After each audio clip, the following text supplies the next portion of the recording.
The Emperor's challenge. The first tremor was not of the earth but of the sky. It came not from the shifting of plates or the boiling of volcanoes, but from the shattering of silence in the upper heavens.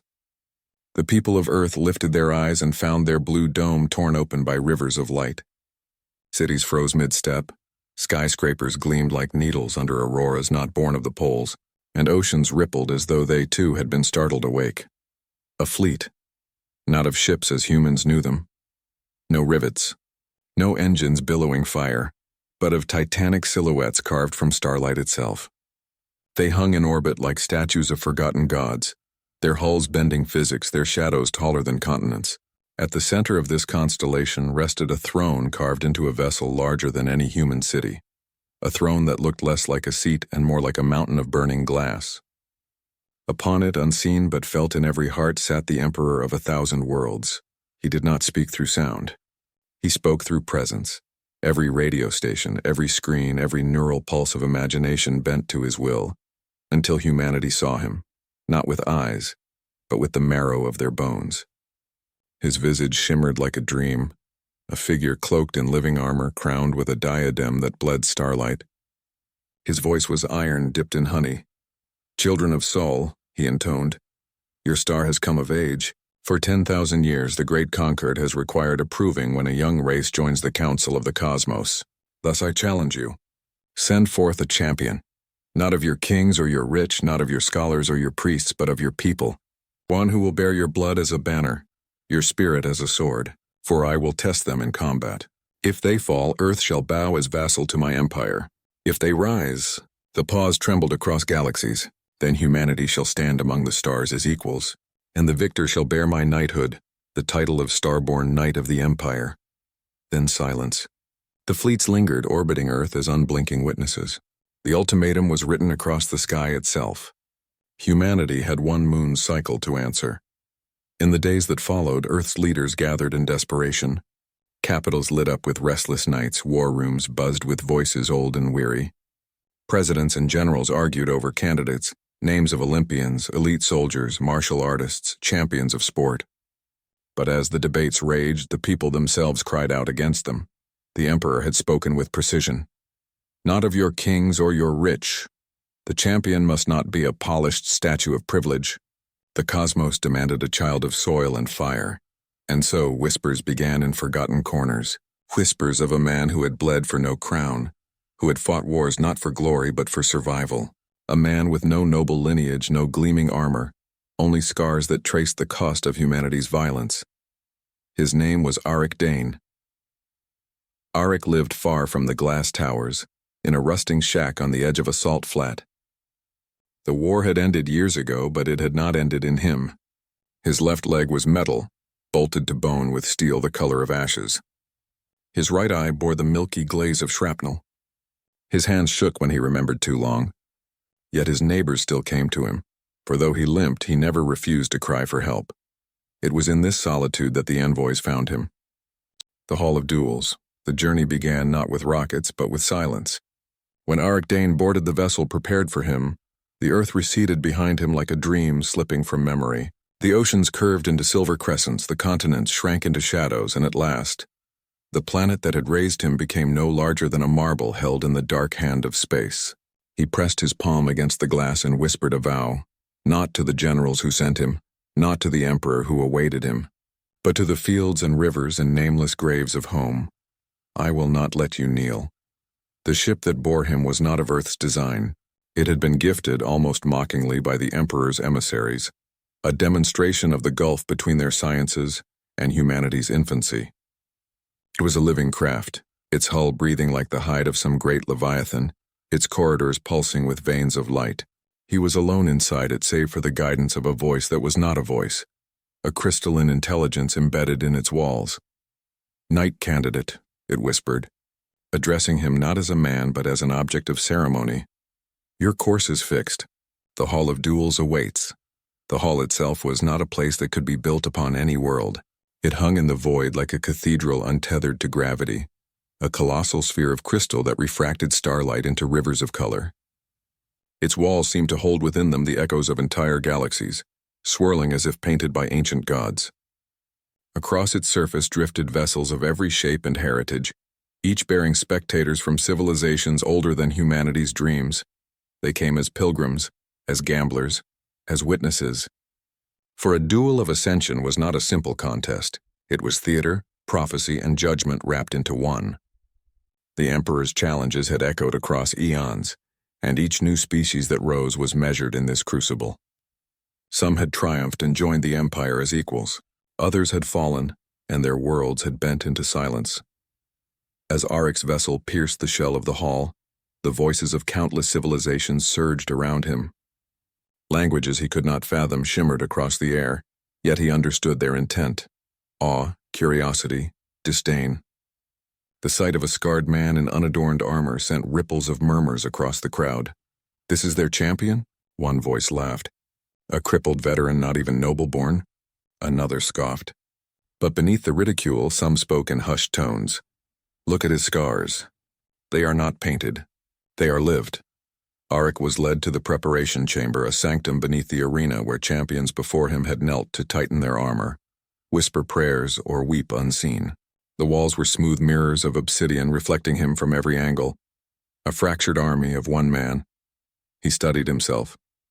The metal leg, the ruined eye, the hair turned gray before its time. He was no sculpted warrior. He was humanity's imperfection wrapped in steel. Yet as he stood there, the memories of the crucible came back. The weight of the earth in every swing, the voices of children crying out for hope. His scars, he realized, were not shame, they were banners. Each wound was proof that he had survived what should have broken him. The door opened. A figure entered, cloaked in robes woven of shifting constellations. Its face was veiled, but its voice carried the cadence of the hall itself. "I am the arbiter of duels," it said. "I record the measure of civilizations. You are Arik Dane of Sol. Do you come of your own will? I do. Do you understand the stakes? Victory grants your species sovereignty and your knighthood in the Emperor's order.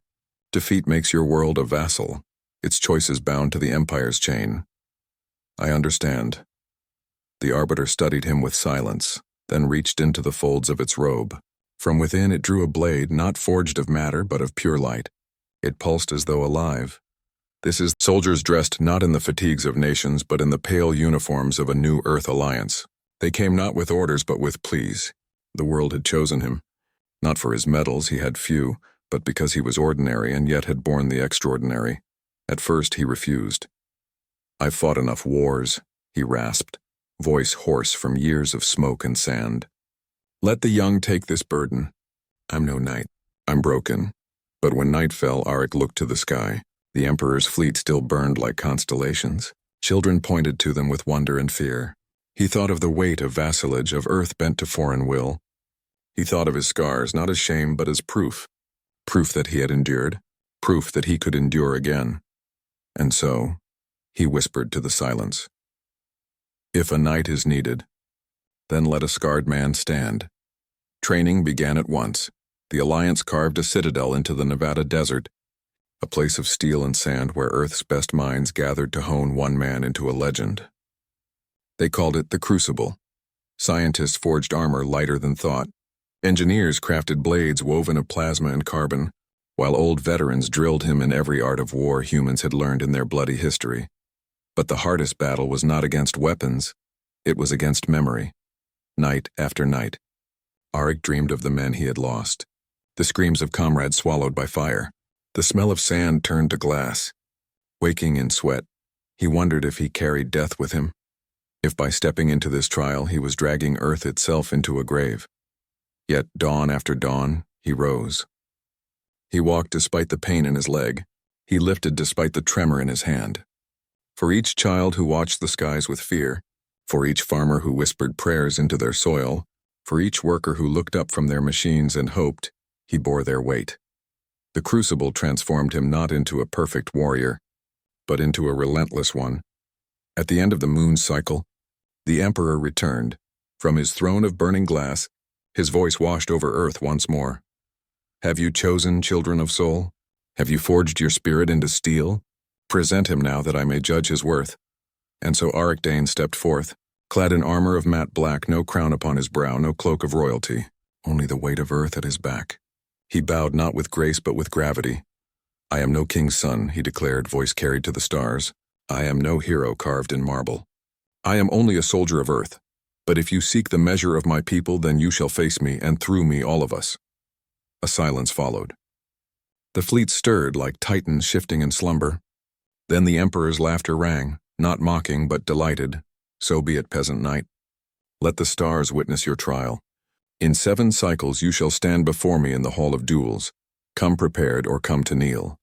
And with that the fleets withdrew, leaving earth trembling in their wake. But within that trembling lay a seed. Not fear but fire, for the world had seen their champion scarred and unpolished, and believed. The Knight of Saul had risen. The Starblade, the weapon granted to every duelist. It is not merely steel. It is a mirror.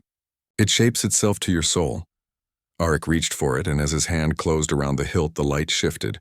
No longer a gleaming, elegant sword of kings, but a brutal weapon. A broadsword pitted with age, scarred as he was, its glow muted like embers beneath ash. The arbiter tilted its veiled head. "So, yours is a blade of survival, not spectacle." Auric gripped it tightly. "It is enough." When the time came, the gates opened, and Auric stepped into the arena. The hall of duels unfolded before him like the inside of a star. The floor was a vast expanse of crystalline plates, each glowing faintly under his boots. Above, an audience of countless species filled tiers that spiraled up the inner walls, their forms glittering like a living galaxy. Some had faces of flame, others bodies like serpents woven of shadow. Others were machines sculpted into humanoid perfection, and at the very heart, elevated upon a throne of light, sat the Emperor. His presence crashed into Auric like a storm. The man felt his heart seize, his lungs strain, as if gravity itself bent toward the figure. The Emperor wore no helm now. His face was unearthly beautiful, ageless, carved from symmetry so perfect it felt inhuman. Eyes like molten suns studied him with amusement. "Behold," the Emperor's voice thundered across the hall, "the child of soul, scarred, broken, yet unyielding. Let the cosmos witness his measure." From the opposite gate, another figure emerged. Auric's opponent. He was not the Emperor, yet he bore the Emperor's mark. A champion chosen as the hand of the throne. His armor gleamed gold, his stride was flawless, his form sculpted like myth. In his hand, the Starblade shimmered into a weapon of artistry, a flawless rapier of light. The crowd roared in approval. Auric, by contrast, stood heavy and uneven, his sword a dull ember, his leg clicking softly. The contrast was almost cruel. The arbiter's voice cut the air.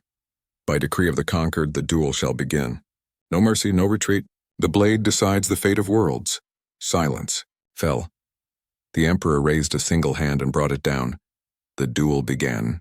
In a storm of light, the golden champion surged forward with speed that tore the air itself. His rapier struck in blinding arcs, each thrust a sunbeam. Auric barely raised his broadsword in time, the clash sending shock waves through the floor. Sparks flew, not of steel but of stars colliding. Blow after blow rained upon him, each faster than the last, a dance of perfection honed across centuries. Auric stumbled, his leg grinding, his arm aching under the weight of the strikes. The crowd jeered, certain of the outcome. But Auric did not fall. He absorbed. He endured. He remembered the trenches of earth, where survival was not about elegance but about holding the line until dawn. His blade was not quick, but it was stubborn. It blocked where it must, caught where it could, his body bending but never breaking. Minutes stretched into eternities.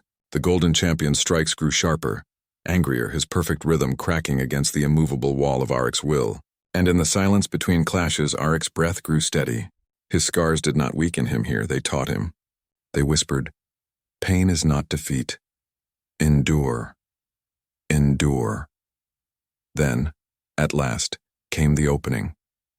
The golden champion lunged with overconfidence, his blade piercing forward like lightning.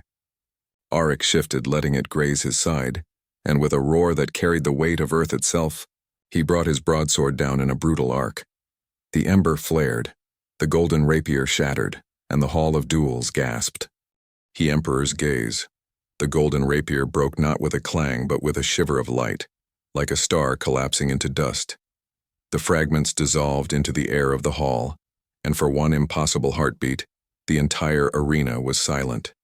Tens of thousands of alien eyes in every color of the spectrum widened in disbelief. No one expected the scarred soldier of soul to endure, let alone strike down the emperor's chosen hand. The arbiter's voice, ancient and echoing, declared the truth. The champion of soul prevails. The sound was not a cheer. It was an explosion. The hall erupted into chaos. Roars, screeches, thunderous beats of wings, electronic chimes of mechanical species, all rising in a tidal wave of astonishment. Entire factions shouted disbelief. Others screamed admiration. Wagers worth empires were shattered in a single swing. And above it all, the emperor remained seated. Arik's chest heaved, his side bleeding where the rapier had grazed him. His leg ached with each heartbeat, but he planted himself like a rooted tree, refusing to show weakness. He lifted his sword, its ember glow flickering defiantly in the storm of voices, his eyes locked onto the emperor's. For the first time, the monarch moved. Slowly, deliberately, he rose from his throne. The light bent around him and the hall seemed to fall into silence again, as though the cosmos itself bowed to his presence. He descended the steps, each one echoing like a drumbeat of destiny. No guards moved, no servants stirred. He walked alone, for none dared stand beside him. When he reached the arena floor, the crowd stilled. Arik felt the weight of those molten gold eyes upon him, and in that gaze he understood. The duel had never been the true trial. It was a curtain, a shadow play. The emperor's chosen champion was only the gatekeeper. The real test was only beginning. "Impressive," the emperor said, his voice a river of velvet steel. "You fight not with elegance, but with endurance. Your scars do not cripple you, they define you. And yet," he circled Arik like a lion circling prey. His aura pressed down with crushing weight, heavier than any blade. Arik's knees trembled, but he held. "I wonder, soldier of soul, if endurance alone can claim knighthood. For to be a knight of the empire is not merely to survive, it is to conquer." The emperor extended his hand. From the void, a blade appeared, conjured from his will alone. It was no star blade, no mirror of the soul. It was something greater, an ancient weapon older than empires, its edge burning with the memory of collapsed stars. Gasps rippled across the hall. The arbiter's voice trembled. "This is not decreed. The duel was won. By law. Law bends to throne," the emperor thundered, silencing it. "The people of Sol would have a knight? Then let their knight be measured not by pawns but by kings." He raised the weapon, its glow so fierce that even distant spectators shielded their eyes. "Face me, peasant knight. If you stand, then earth shall stand. But if you fall—" He smiled, cruel and radiant. "Your species kneels forever." The crowd howled, divided between outrage and ecstasy. Many saw blasphemy in the emperor breaking tradition. Others saw glory in witnessing a mortal face the godlike sovereign. Arik stood frozen, his mind a storm. His body screamed for rest. His sword felt like lead. To face the emperor was madness. No warrior in history had stood against him and lived. But then he remembered the faces of the children gazing skyward on the day the fleet appeared, the tears of his neighbors when he left the salt flats, the solemn nods of the veterans in the crucible. Humanity had given him its faith, not because he was perfect, but because he was scarred as they were, broken as they were, and yet still unbowed. He planted his metal leg. He raised his ember blade. His voice was hoarse but steady. "If earth kneels, it will not be because I refuse to stand." A hush fell. The emperor's smile widened, sharp as a blade itself. So be it. The duel that followed was no contest of equals. It was a storm battering a lone tree. The emperor moved with impossible grace, his weapon tearing through space itself, each strike heavy enough to shatter mountains. Arik blocked one, staggered under the next, barely avoided the third.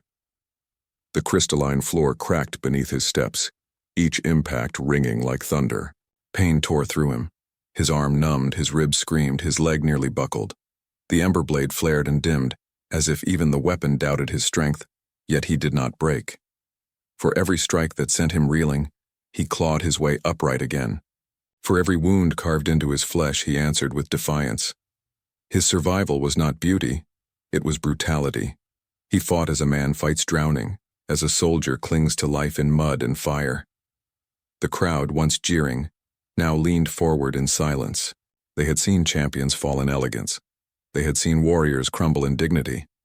But rarely, so rarely, did they see one refuse to fall even when defeat was certain. Auric was not winning, but he was enduring, and endurance has its own power.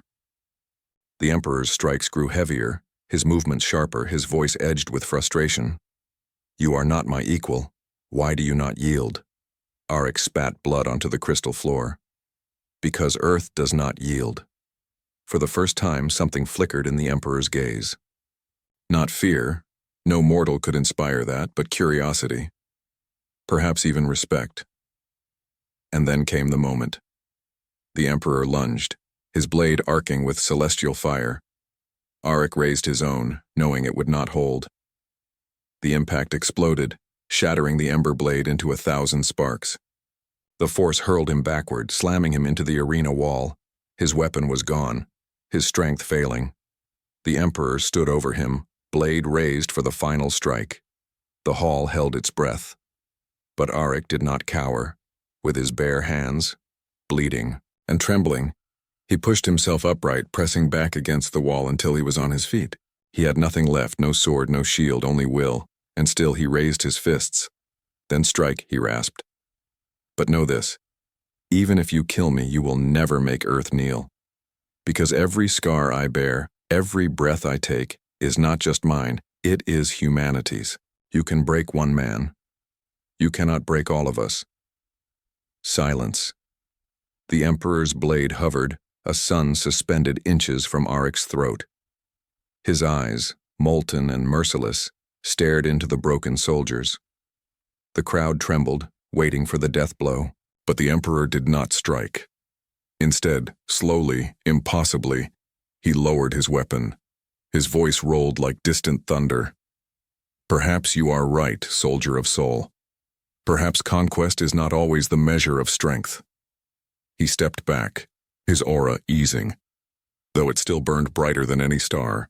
"Rise, Auric Dane, not as my defeated enemy, but as what you have proven yourself to be, the Knight of Soul."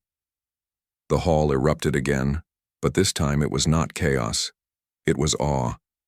The Emperor had acknowledged him, the scarred soldier, the peasant knight. And though Auric's body was breaking, though he could barely breathe, he straightened, lifting his bloodied face to the countless stars. He had endured, and endurance had won.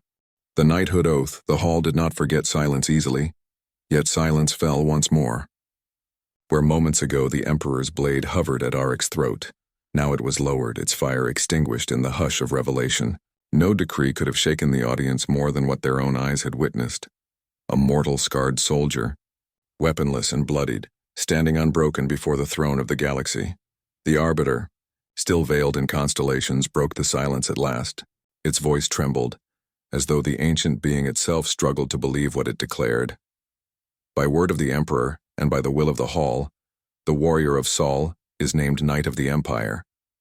Henceforth he shall be called the Knight of Sol, bearer of the star-born oath. The words spread like fire through the arena, echoed in 1,000 tongues. Some cried outrage, some cheered until their voices shattered. Some simply stared, unable to comprehend that tradition itself had bent. Auric stood barely upright, his body screaming for rest, but inside him, something deeper stirred, a flame of pride not for himself, but for the billions watching from across the stars. Earth, for the first time in its history, was no longer a child among civilizations. It had been heard. The Emperor's gaze lingered on him, unreadable. His lips curved in a faint, enigmatic smile. "Come," he said. "The oath awaits." Auric was led through golden corridors beneath the hall, his steps echoing across marble floors that shimmered as though made from compressed starlight. Attendants cloaked in white moved in silence around him, tending to his wounds without question. They bound his ribs with living bandages that tightened like muscles. They poured elixirs that dulled pain but not memory. He felt himself stitched together, not healed but preserved, like a scar turned into stone. Finally, the corridor opened into a chamber unlike any he had seen. It was vast yet intimate, a circular hall with no ceiling, open to the endless void above. Stars hung overhead, unfiltered and near, as if the chamber floated within the heart of creation itself. At its center stood a dais carved of black stone veined with silver, upon which rested a relic older than empires, a chalice forged from the bones of a dead star. Its surface burned with runes that shifted like constellations. The Emperor stood beside it. "This is the cup of knighthood," he said, voice low but carrying to every corner of infinity. "Every knight of the Empire has drunk from it. It binds not body but soul. It grants no power. It grants purpose." Arik's breath caught. The chamber pulsed with something greater than ritual. It was alive, a place where history itself lingered. He felt the weight of unseen eyes, the presence of those who had taken this oath before him. The Emperor lifted the chalice, its liquid glimmering like molten night. He extended it to Arik. "Drink, child of Sol, bind yourself to the stars. Swear not to me, but to the oath itself." Arik's hands shook as he took the cup. He raised it to his lips, and the liquid burned like memory. It tasted of fire, of blood, of oceans, of skies, of every victory and defeat humanity had known. He felt the weight of his ancestors press upon him, the cries of soldiers in mud, the whispers of mothers in famine, the laughter of children under open skies. Humanity itself poured into him, and for one searing instant, he felt infinite. When he lowered the chalice, the Emperor spoke again. "Repeat after me." The words came like ancient thunder. "Older than stars, I swear," Arik echoed, voice hoarse. "To bear the scars of my people as my armor. I swear to wield their hope as my sword. I swear to stand unbroken, even when all else falls. And I swear," Arik whispered, "to walk not for myself but for those who cannot." The chamber vibrated, as though the stars themselves acknowledged the vow. The chalice vanished in a blaze of light. The Arbiter appeared, its veiled form bowing deeply. "It is done. The Knight of Sol is sworn." But then came the cost. The Emperor's golden eyes sharpened. "Know this, Arik Dane. Knighthood is not a crown. It is a chain. You are bound not to earth alone, but to the conquered. When empires bleed, when stars cry for justice, you will be summoned. You will fight not just for Sol, but for all who dwell beneath my throne. You are theirs as much as you are your own." The words hit like iron. Arik's heart twisted. He had sworn to protect Earth, to shield it from kneeling. But in binding himself to the oath, had he shackled himself to a throne that might demand wars not his own? He looked into the Emperor's gaze, seeking deception. But what he found was more dangerous: truth. The Emperor had not tricked him. He had revealed the reality that all knights bore, the glory and the burden. Arik bowed his head, the weight of both pride and dread upon his shoulders. "Then I will bear it.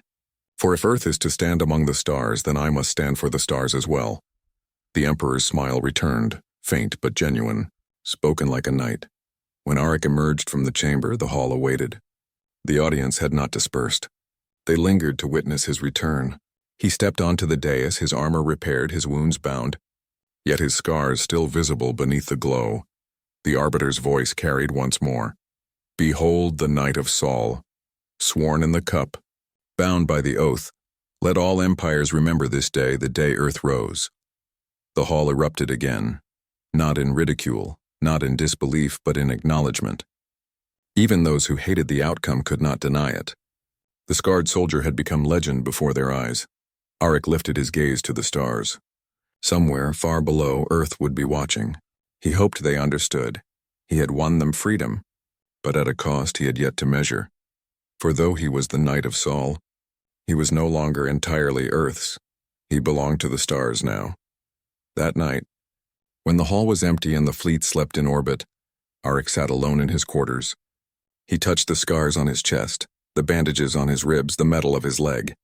He wondered if the children who once pointed at the sky would ever know how heavy the stars could be. And in the quiet, he whispered to himself, "I will endure." The burden of Star's knighthood was not followed by triumph, but by summons. Arik Dane had scarcely drawn breath as Earth's first night when the Emperor's messengers came, their forms like shadows woven from glass. They bowed, not to him but to the oath within him, and spoke with voices that rang like bells struck in a cavern. "Knight of Sol, a world cries for judgment." The words were not request but command. And so even before Earth's oceans had time to celebrate, even before children finished their songs of his victory, Auric was pulled outward, toward his first burden among the stars. The vessel that carried him was swifter than thought. Cutting across constellations with wings of folded space, it brought him to a system lit by a dying sun, its light the color of embers. Around that sun circled a fractured world, half lush green, half blackened ash. Cities smoldered, oceans boiled in patches, and great engines jutted from the crust like bones from a wounded animal. The world was called Veiros. Once it had been jewel of the empire, rich with harvests and song. But Veiros had turned upon itself. Civil war gnawed its heart, two nations locked in hatred so deep they would rather burn their planet than share it. The emperor's decree had come too late to save its peace. Now, the oath demanded that Auric bring judgment, to end the war one way or another. When he descended, the air was thick with smoke. The people stared at him, tall and scarred, armored in Earth's black steel, the glow of his star blade simmering at his side. To some he was salvation, to others he was executioner. The arbiter of the hall appeared beside him, veiled as always. This is your burden. Knights do not choose their wars. They end them. The law of the oath demands that you bring peace by blade or by word. Auric's stomach clenched. On Earth, war had been fought for land, for pride, for power. He had learned its futility in trenches of mud and fire, and now he was asked to be not a soldier, but an arbiter of fate. He thought of the emperor's words in the oath chamber. You are theirs as much as your own. He was brought before the rulers of Veiros, both sides still dripping with hatred. On one side, the Seath Dominion, their bodies tall and angular, adorned with armor etched in crimson. On the other, the Luthari Alliance, pale-skinned and cloaked in silver. Their languages clashed like knives, but through the translators their message was the same. Choose us. Strike down our enemy. Prove the Empire favors us. Auric stood silent, his one good eye studying them. He saw not kings and queens, but faces twisted by the same fire he had seen in Earth's generals, certainty that only annihilation could bring peace. He could have ended it with a swing. The Starblade hummed, ready to answer his will. But to do so would be to kneel to one hatred over another. Instead, he spoke. I am no executioner. I am no emperor. I am a soldier who has seen too many graves. Peace will not come by choosing one of you. It will come when you learn that survival itself is greater than pride. The rulers sneered. One spat words of venom. Then you are weak, a knight unworthy of the stars. But when Auric turned, he did not look at the rulers. He looked at the soldiers standing behind them. The weary ones, the scarred ones, the children clutching rifles too heavy for their hands. He spoke to them instead. I am Auric Dane of Sol. I have bled in wars that left nothing but ash. You think honor is in victory. It is not. Honor is in endurance. And if you cannot see that, then your children will pay the price. For days he walked the burning fields. He did not command armies, nor did he strike with his blade. Instead, he bent to the wounded. He lifted stones from shattered homes. He carried water where rivers had turned to poison. The people watched, confused. Was this the knight who had defied the emperor himself? A man who patched roofs and held dying hands? Yet slowly the murmurs spread. Soldiers who once spat hatred found themselves carrying stretchers beside their enemies. Mothers from both sides drew water from the same well. Children forgot who they were supposed to hate when they chased him across the ruins. The rulers raged, their armies restless, but the fire of war flickered when its fuel, the people's will, was pulled away. And then one dawn, when the armies clashed upon the blackened plain, Auric strode between them. He held no sword. His armor bore only dust. Strike me first, he called, his voice carrying like thunder, for I will not let you strike each other. The armies froze. They saw his scars. They saw how he had endured fire that should have killed him, how he had borne wounds yet still walked. And in that image they saw the futility of their own bloodshed. The first weapons dropped, then more, until silence spread across the battlefield. The arbiter appeared beside him as dusk fell, its veiled form tilting as if in wonder. You have ended their war, but not by blade. You carry the oath strangely, Knight of Sol. Auric turned to the horizon where smoke still rose but no more blood flowed. I've seen too much death. If the oath means anything, it should mean finding another way. Yet know this, the arbiter warned. Knights are not loved for mercy. Mercy breeds resentment. You have given them peace, but you have also given them reason to call you weak. Arik's jaw clenched. He knew the Arbiter spoke truth. Peace by persuasion left no scars of defeat, only seeds of doubt. The rulers of Varos had not been destroyed, they had been restrained. And one day their hatred might return. But Arik also knew this. Hatred could never be slain by steel alone. It had to be endured until it withered by its own weight. He looked up at the dying sun of Varos and whispered, "Then let me endure that too." When he returned to the Emperor's court, he expected reproach. Instead, he found the monarch waiting in silence, eyes molten gold, studying him as though Arik were a puzzle yet unsolved. "You ended their war," the Emperor said softly, "but you did not conquer it." "I gave them peace," Arik replied, "for now." The Emperor's gaze sharpened. "You are different from my knights, and they win with blade and fire. You win with scars and silence, perhaps. That is what soul brings to my empire." The words were not approval, not condemnation, something stranger like curiosity. "Rest, Knight of Soul. The stars will call again soon." That night, alone in his quarters, Arik sat beneath a viewport that opened upon the galaxy. Stars scattered across black infinity, each one a world that might one day cry for judgment. He touched the bandages on his side, the ache in his leg, the weariness in his bones. The oath was no crown. It was a chain. But as he stared at the stars, he thought of Earth, still free, still standing. And he whispered again the vow that had carried him this far. "I will endure." Shadows of rebellion. The galaxy whispered his name. Arik Dane, Knight of Sol. The peasant knight who had defied an emperor's challenge, who had quelled a world's war without spilling rivers of blood. His deeds traveled faster than the ships that carried him, carried on the tongues of traitors, soldiers, and wanderers. To some, he was a symbol of mercy in an empire ruled by steel. To others, he was weakness made flesh, a disruption to the order that had long kept the stars in chains. And in the silence of the far reaches, where the empire's shadow grew thin, whispers became sparks. Sparks that could kindle rebellion. It began on Kaldrith, a mining moon where the air was thin and the ground bled fire. Its people had bent their backs for generations, drawing metals from the rock to fuel the empire's fleets. They lived and died in tunnels, coughing soot until their lungs turned black.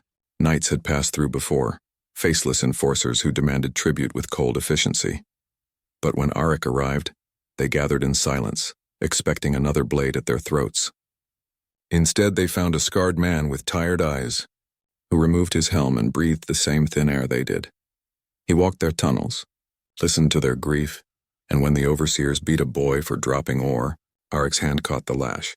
The starblade's glow lit the cavern, its fire reflected in the miners' stunned eyes. "You will not strike them again," Arik said. His voice was low, but in the hush of the tunnels it carried like thunder. That moment spread faster than any battle could.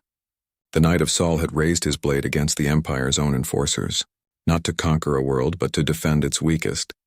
Yet mercy was rebellion in an empire built on fear. Reports reached the Emperor's throne. The monarch listened, silent as his advisors murmured of insubordination.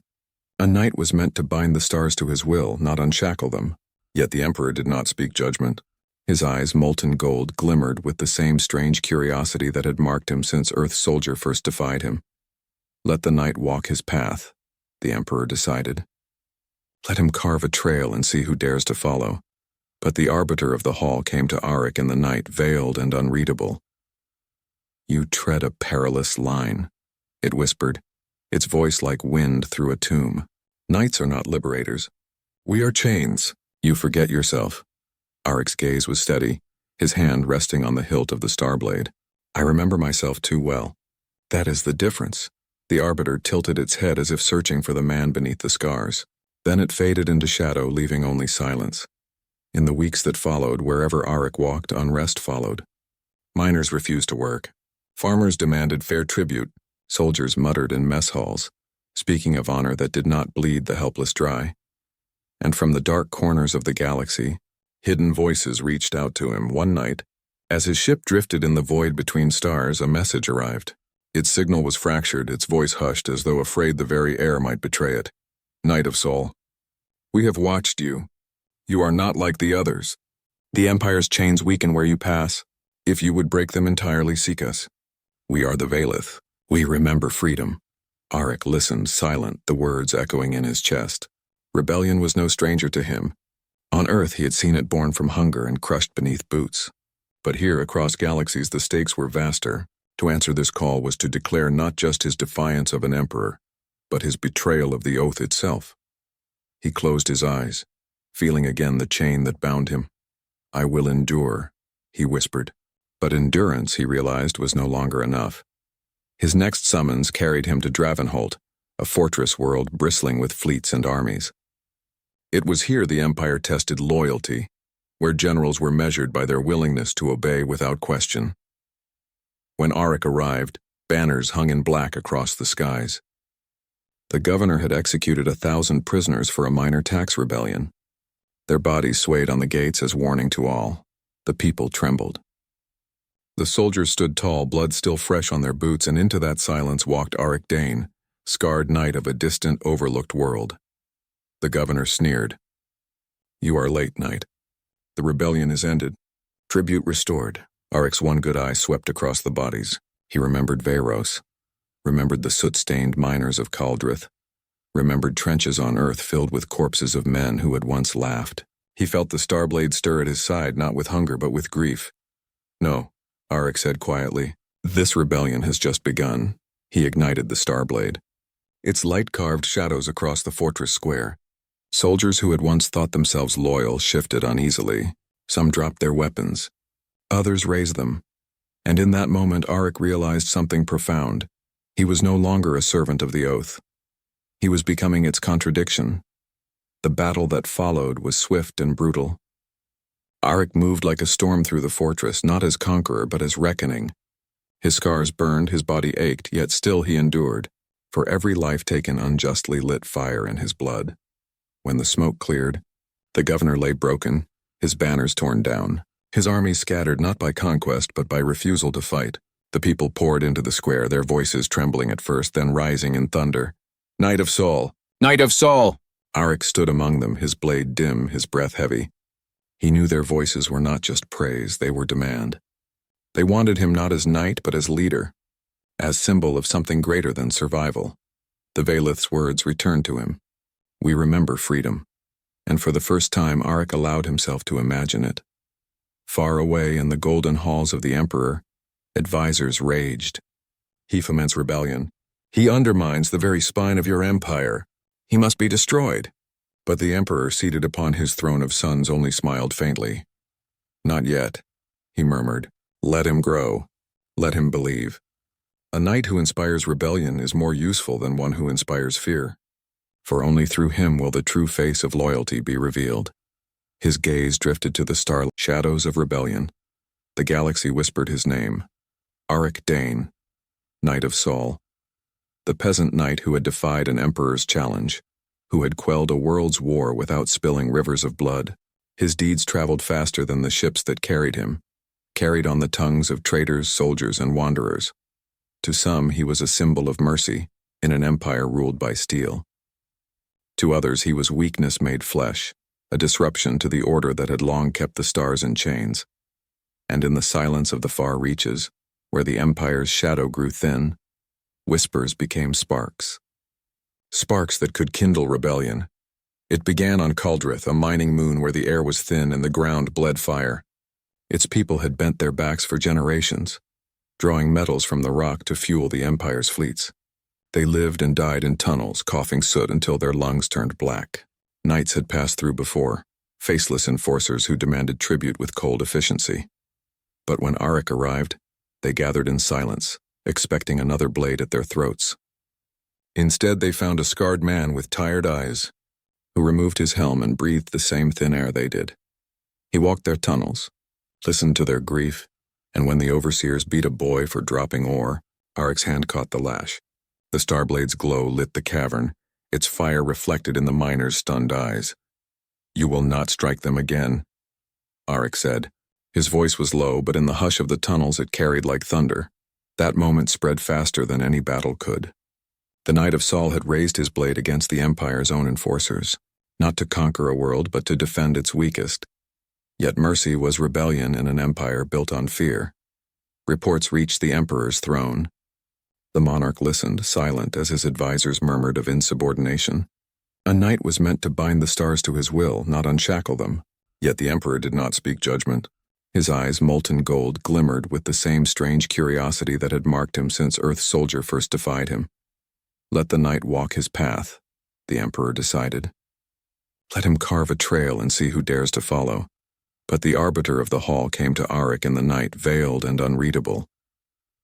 You tread a perilous line, it whispered, its voice like wind through a tomb. Knights are not liberators. We are chains. You forget yourself. Auric's gaze was steady, his hand resting on the hilt of the starblade. I remember myself too well. That is the difference. The arbiter tilted its head as if searching for the man beneath the scars. Then it faded into shadow, leaving only silence. In the weeks that followed, wherever Auric walked, unrest followed. Miners refused to work. Farmers demanded fair tribute. Soldiers muttered in mess halls, speaking of honor that did not bleed the helpless dry. And from the dark corners of the galaxy, hidden voices reached out to him. One night, as his ship drifted in the void between stars, a message arrived. Its signal was fractured, its voice hushed as though afraid the very air might betray it. Knight of Sol, we have watched you. You are not like the others. The Empire's chains weaken where you pass. If you would break them entirely, seek us. We are the Valeth. We remember freedom. Auric listened, silent, the words echoing in his chest. Rebellion was no stranger to him. On Earth he had seen it born from hunger and crushed beneath boots. But here, across galaxies, the stakes were vaster. To answer this call was to declare not just his defiance of an emperor, but his betrayal of the oath itself. He closed his eyes, feeling again the chain that bound him. I will endure, he whispered. But endurance, he realized, was no longer enough. His next summons carried him to Dravenholt, a fortress world bristling with fleets and armies. It was here the Empire tested loyalty, where generals were measured by their willingness to obey without question. When Auric arrived, banners hung in black across the skies. The governor had executed 1,000 prisoners for a minor tax rebellion. Their bodies swayed on the gates as warning to all. The people trembled. The soldiers stood tall, blood still fresh on their boots, and into that silence walked Auric Dane, scarred knight of a distant, overlooked world. The governor sneered. You are late, knight. The rebellion is ended.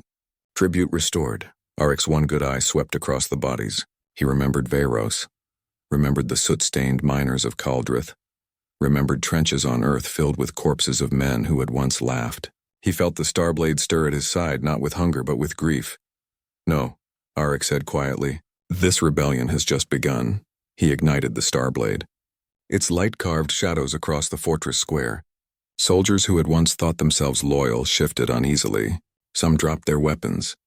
Others raised them. And in that moment, Auric realized something profound. He was no longer a servant of the oath. He was becoming its contradiction. The battle that followed was swift and brutal. Auric moved like a storm through the fortress, not as conqueror, but as reckoning. His scars burned, his body ached, yet still he endured. For every life taken unjustly lit fire in his blood. When the smoke cleared, the governor lay broken, his banners torn down, his army scattered not by conquest but by refusal to fight. The people poured into the square, their voices trembling at first, then rising in thunder. Knight of Sol! Knight of Sol! Auric stood among them, his blade dim, his breath heavy. He knew their voices were not just praise, they were demand. They wanted him not as knight but as leader, as symbol of something greater than survival. The Valeth's words returned to him. We remember freedom. And for the first time, Auric allowed himself to imagine it. Far away in the golden halls of the Emperor, advisors raged. He foments rebellion. He undermines the very spine of your empire. He must be destroyed. But the Emperor, seated upon his throne of suns, only smiled faintly. Not yet, he murmured. Let him grow. Let him believe. A knight who inspires rebellion is more useful than one who inspires fear. For only through him will the true face of loyalty be revealed. His gaze drifted to the starlight beyond his chamber, and when the time comes, he will see the price of defiance. That night, aboard his ship, Auric stood before the viewport staring at the endless tapestry of stars. His reflection looked back at him, scarred, weary, but carrying a fire that no chain had dimmed. The Arbiter's warning echoed in his mind. Knights are chains, but Auric whispered back to the silence, his voice steady. Then let me be the one chain that breaks. The fires of empire. The Emperor moved at last. For too long, Auric Dane had been allowed to walk unshackled, his defiance spreading like cracks through crystal. The crucible had not broken him. Instead, it had hardened him. Whispers of rebellion thickened, and the name Knight of Saul was no longer just tale but anthem. The Empire could not endure such a fracture, and so the Emperor chose fire. The order came from the throne, a decree carved into light and carried across the stars. A world was to be burned. Nerath, a colony at the edge of the Empire, had risen in defiance. Inspired by Auric's mercy on Caldrith, its people had refused tribute, demanded self-rule. The Emperor's response was swift, obliteration by fleet, but not by the Emperor's hand alone. The decree bore a cruel precision. The Knight of Saul shall lead the purge. When the summons reached him, Auric read it in silence. His good eye traced the words, his scarred hand tightening until the parchment creased. The starblade at his side hummed faintly, sensing his turmoil. The Arbiter stood beside him, veiled as always. The Emperor tests you. Will you obey the oath or defy it openly? There is no middle path now. Auric's voice was low, but it carried the weight of trenches and graves. If I obey, I slaughter those who dared hope. If I refuse, I declare war upon the Empire itself. The Arbiter tilted its head, unreadable. Both paths lead to ruin. Choose the ruin you can endure. The fleet awaited him above Nerath. Warships stretched across the void like blackened suns, their hulls bristling with cannons that could turn oceans into steam. Auric's vessel docked at the command carrier, where admirals and knights already stood in formation. They saluted him stiffly, though contempt flickered in their eyes. To them he was an anomaly, a scarred soldier draped in nobility he had not been born to. The admiral, a man carved from arrogance, handed him the command codes. The Emperor has granted you honor, Knight of Saul. You will give the order. When Nerath burns, the galaxy will know the cost of rebellion. Auric took the codes. For a long moment he said nothing. Then he turned to the viewport where Nerath spun below, its continents green, its seas bright with reflected starlight. Cities sparkled across the surface, alive with people who had dared to dream of freedom. His chest ached. He thought of Earth, still fragile, still free. How easily it could be Nerath. No, Auric said. The Admiral's face twisted. You refuse? Auric turned, his eye like steel. I will not burn a world for daring to hope. The silence that followed was a blade's edge. Then the Admiral sneered. Then you are traitor to your oath. I will give the command myself. He reached for the console, but before his hand touched it, the starblade flared. In a single arc of fire, Auric severed the command chair in two. Sparks cascaded, alarms shrieked, and the fleet froze in disbelief. The Knight of Saul commands this fleet now. Auric thundered. And there will be no purge. Chaos erupted. Some officers raised weapons. Others hesitated, their loyalty shaken. Auric moved like storm and shadow, striking with precision, his scars burning with the strength of defiance. When the smoke cleared, the command deck was silent, its chains broken. But across the fleet, voices crackled through comms. Knight of Saul resists the Emperor's decree. He has turned. In the void above Nerath, the first fire of open rebellion had begun. The Emperor's response was not hesitation, but fury. His voice rang across the fleet's channels, vast and terrible, as though the cosmos itself spoke. Auric Dane, you carry my oath and spit upon it. You wield my blade and strike against me, then face my judgment not as knight, but as enemy. The stars themselves seemed to tremble, and then the fleets came. From every corner of the Empire, ships leapt through folded space, emerging like a tide of blackened steel. Thousands, tens of thousands, enough to drown Nerath in fire without Auric's single command. The people of Nerath stared upward, their hope trembling at the edge of despair, and between them and annihilation stood Auric Dane, scarred Knight of Earth. He knew he could not win. No man could stand against the full wrath of the Empire's fleets, but he could endure. He could buy time. He could give hope a chance to take root. Auric spoke to the people below, his voice carried through every channel. You have chosen freedom. Now you must defend it, not with ships of steel but with unity. If you endure, the stars will remember, and I will stand with you until my last breath." Nereth answered with thunder. Their cities dimmed lights to conserve power. Their people took up arms, their voices rose in anthem. "Knight of Sol, Knight of Sol." Auric turned to the fleet. He ignited the Starblade, its light flaring across the command deck. "Then let the stars burn. But they will burn with me in their way." The battle began. Empire ships descended in waves, unleashing storms of plasma and fire. Auric's fleet, fractured but inspired, fought back with desperation. Nereth's defenses lit the skies, hurling bolts of defiance into the black. Auric himself stood on the command deck, directing fire, his scarred hands steady despite the chaos. The Starblade pulsed, not just a weapon but a beacon, its glow signaling to every soul on Nereth that their knight still stood. Hours bled into days.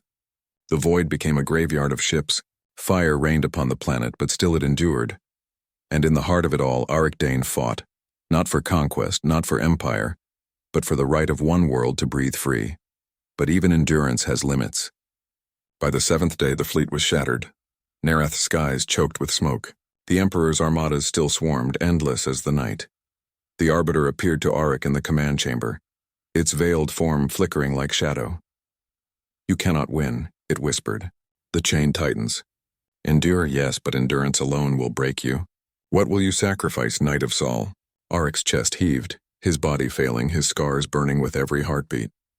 Yet still he lifted his gaze, his voice ragged but unyielding. "Everything." And with that word, he plunged the Starblade into the command core of his own vessel. Light erupted, brighter than suns. The explosion rippled through the battlefield, shattering the formation of the Emperor's fleets, buying Nereth a breath of survival. Auric Dane was cast into fire, and the galaxy shuddered. The duel of empires.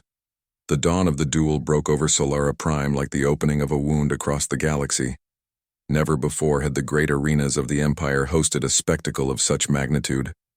For centuries, they had seen gladiators clash, champions rise, pretenders fall, but today the sands would bear the weight of two civilizations staring into each other's soul. On one side, the might of 1,000 star systems. On the other, the fragile defiance of a single war-torn world. Earth.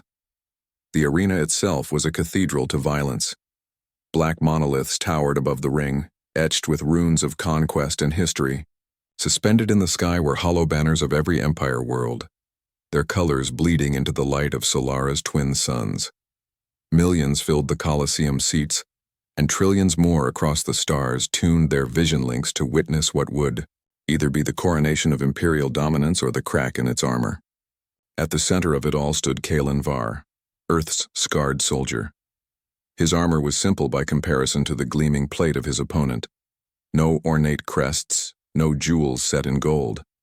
Instead, it bore the scratches of old battles, each mark a silent testimony of survival, each dent a story of fire and blood. The visor of his helm was down, shadowing his eyes, but beneath it his breath was steady. He carried no illusions. He was here not just for his people, but for something larger, the right of the forgotten, the nameless, the voiceless, to exist without chains. Across from him entered the Empire's champion, High Lord Syraxes, whose name had been whispered through 100 campaigns, a knight forged from conquests and tempered in slaughter. His armor shone like obsidian lit by molten veins of crimson. He bore a plasma greatsword, 2 meters long, each swing promising to unmake anything it touched. The crowd roared his name as he raised his blade, basking in the reverence of fear and worship. The Emperor himself leaned forward on his throne above the arena, a shadow draped in celestial regalia, his eyes cold and luminous locked on Kalen with a gaze that weighed heavier than any sword. This was more than a duel. This was judgment. The ground trembled as the gong of beginning thundered. Syraxes moved first, a blur of armor and flame, his great sword tearing through the air like a comet. Kalen barely sidestepped, sand spraying beneath his boots. The heat of the blade scorched the edges of his armor, searing a reminder of how close death hovered. The crowd erupted, a tidal wave of sound. Kalen countered with a thrust from his plasma-forged spear, aiming not for glory but precision, seeking joints, gaps, weaknesses hidden beneath grandeur. Syraxes met it with contempt, parrying effortlessly, then swung again with a force that cracked the arena floor. Sparks erupted, blinding, searing. But Kalen did not fight for spectacle. His movements were not flamboyant, but efficient, born of countless battles where hesitation meant burial. He read Syraxes not as a god of war but as a man, watching the rhythm of his strikes, the overcommitment of his swings, the arrogance in his stance. The battle raged, each clash of weapon against weapon igniting shockwaves that rippled through the Colosseum. Plasma met steel, fire met fury. Minutes stretched into eternities. Kalen's armor was burned, sliced open in places, his blood painting the sand. His arms shook with strain, but his eyes, those human eyes, never faltered. Syraxes, though mighty, began to show the subtle cracks of exhaustion, his breaths heavier, his movements just a fraction slower. Pride weighed more than steel. Then it came, the moment Kalen had bled for.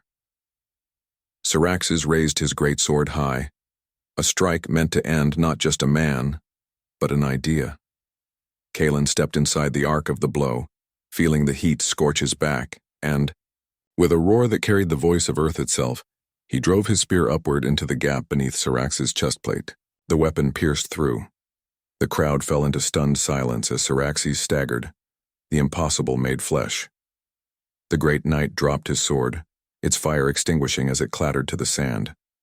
With a final rasp of disbelief, Syraxes fell, to his knees, then collapsed, his armor echoing like a funeral bell. Kalen stood above him, broken but unbowed, his spear dripping with both blood and defiance. He looked up at the Emperor's throne, chest heaving, and raised his weapon high. The silence shattered. Some in the crowd screamed outrage, others roared in awe, but the galaxy itself seemed to hold its breath.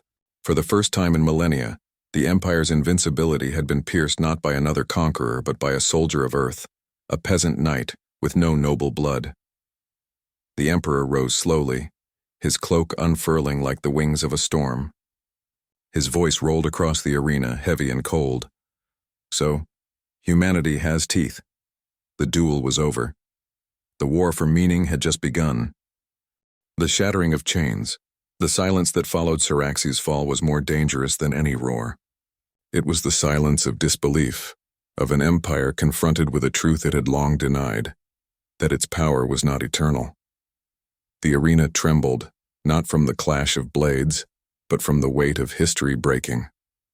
Trillions across the Empire's networks froze in their viewing halls, watching the image of a scarred soldier standing over the corpse of their champion. For the first time in living memory, the unyielding order of conquest had faltered. Kalen's chest rose and fell like a storm-racked sea. His armor was broken, his body aflame with pain, yet he stood tall in the center of the Colosseum, bloodied but alive. His eyes locked on the throne above, the Emperor's gaze a sun of unblinking fury. The Emperor did not move at first. He was carved from stillness, a god cloaked in silence. Then slowly, deliberately, he descended the steps of his dais, each movement carrying the weight of judgment. The crowd parted into whispers and shudders, uncertain whether to cheer, to mourn, or to fear. When the Emperor finally spoke, his voice did not thunder as it had before. It was quieter, colder, a blade hidden in shadow. Earth has sent me not a knight, but a wound. The words rippled like venom through the crowd. To call a champion a wound was no honor, no insult. It was a recognition that something had pierced him deeper than steel. Kalen stood his ground. He expected execution, perhaps even wanted it, for his body screamed with exhaustion, and death would have been easier than the weight of carrying victory. But instead of striking him down, the Emperor raised his hand. By right of conquest, by oath of the stars, I name thee Knight of Sol. The title echoed like thunder, not in celebration, but in fracture. A knight with no noble blood, no lineage, no imperial blessing, crowned in front of the galaxy by force of undeniable victory. It was an acknowledgement the Emperor could not avoid, for to deny the duel's outcome would unravel the very fabric of his rule. The Colosseum erupted, not in unity, but in chaos. Some cheered in awe of Kalen, hailing him as a symbol of defiance. Others screamed in outrage, spitting curses at the Emperor for bowing to the duel's law. The Empire itself trembled in division, the seeds of rebellion cast into the soil of every star system. But beneath the thunder of voices, something else began. Across the galaxy, slaves in the mines of Vera lifted their heads from the dust. Soldiers in the outer fleets felt their hearts beat with unfamiliar pride. Farmers on conquered worlds whispered the name Sol like a prayer. For if one soldier of Earth could bring down the Empire's greatest knight, perhaps the chains that bound them all were not unbreakable. Kalen felt none of this as he staggered, his body at its limit. He only knew the Emperor's eyes were on him, eyes not of defeat but of calculation. This was no end. This was the beginning of something far greater, something the soldier from Earth had never asked for but could no longer refuse. As Kalen collapsed to one knee, bleeding into the sands of the arena, the Emperor turned to the galaxy and declared, "Let all who hear me know humanity has earned a place among the stars. But let them also know, this victory will cost them more than they can bear." The warning was clear. The duel had been won, but the war of empires had just begun. And as the suns of Solara Prime burned above, Kalen Var, the Knight of Sol, felt the weight of a galaxy shifting on his shoulders. The galaxy did not sleep after that day. It trembled. The duel on Solara Prime was meant to prove Earth's futility, a spectacle of humiliation. Instead, it had carved a scar across the Empire, one that no decree could erase. From the glittering spires of the core worlds to the dust-choked slums of the outer colonies, the name Kalen Var spread like fire. He was no emperor, no noble, no prophet, just a soldier with scars. Yet that was his power. He was proof that the forgotten could rise. On Earth, cities that had watched the duel through grainy uplinks erupted into a frenzy of pride and awe. The planet that had long been seen as primitive now bore a knight recognized by the galaxy itself. Children carved his likeness in the dirt. Old veterans wept into their flags. For the first time in centuries, humanity looked upward not with fear but with fire. But the Empire was not silent. In the shadowed halls of Solara's throne world, the Emperor gathered his council. Whispers filled the air, voices dripping with fury and panic. Some demanded Kalen's execution. Others urged for Earth's annihilation before its people could rise further. Yet the Emperor remained still, his gaze fixed on the stars. He saw what his lords did not. The duel had already escaped his control. To strike Kalen down now would turn him into a martyr. To leave him alive was to let the wound fester. Either way, the Empire bled.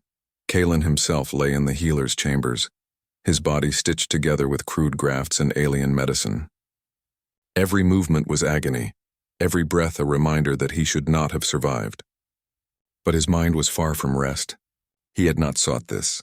He had fought for his comrades, for the voices of the silenced. Yet now the galaxy looked to him for more, for leadership, for hope, for defiance. One night, when the stars above Solara Prime were cloaked in storms, he was summoned before the Emperor once more.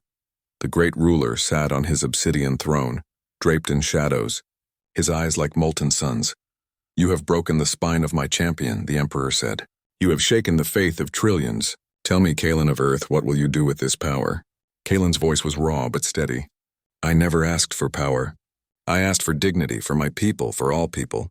You call me a knight, but I am still a soldier, and soldiers do not kneel to tyrants." The words echoed like thunder. The courtiers gasped, but the Emperor only leaned back, a shadow of something unreadable crossing his face. "You are a wound," he murmured. "Perhaps one the galaxy has long needed." From that day forward, the title Knight of Sol carried weight beyond ceremony.